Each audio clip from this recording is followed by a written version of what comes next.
Hello my friends, I'm Rich Larson and I'm the IRC Tire Guide. Today we'll be breaking down the top 3 hard enduro training techniques that I practice every time I swing a leg over a bike. You've seen our hard enduro technique breakdowns and our top 15 and top 5 lists, but today I wanted to do something a little bit different. All the tips and different techniques that we've done, I absolutely use when I ride. But this time, I wanted to talk about the top 3 main things I do every time I ride. When I'm training for hard enduro race, I absolutely focus on more than just these 3 techniques, but I can guarantee every single time I ride, these techniques are implemented and practiced. They're woven into the main fabric of my riding. So let's get into it. This first technique is the one that I believe is the most important. If you're a new hard enduro rider and you're wondering where do I start with my training, this first technique is the thing that I do every time I ride. I try to get stuck. No matter who you are, if you're racing a true hard enduro, you will get stuck. The best riders in the world get stuck. The winner of every hard enduro race isn't the guy who can hold it wide open the longest. It's the rider who gets stuck in a technical situation and can quickly and most efficiently get unstuck. No matter who you aren't going to clean every section. The course designers will continue making these tracks harder and harder, and the rider's skill levels will get higher and higher. Every time I ride, I want to get into a situation that I'm not sure I can get out of. Learning how to maneuver your machine efficiently out of these situations is extremely important. I see guys all the time get off their bikes and push. Sometimes this is necessary, but it's extremely inefficient. This is a last resort.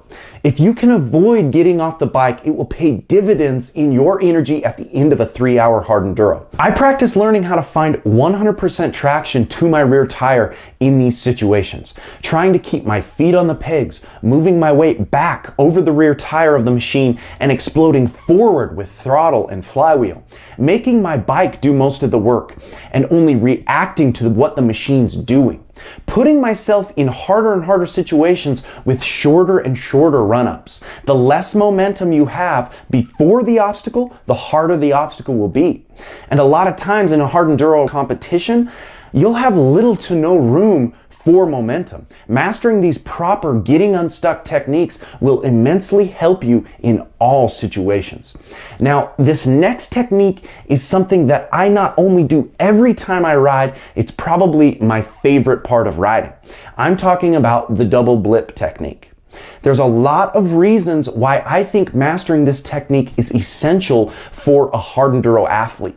Not only is it extremely necessary, with hard enduro, the amount of down trees, big boulders, and cliffs you run across in a day is way too many to count.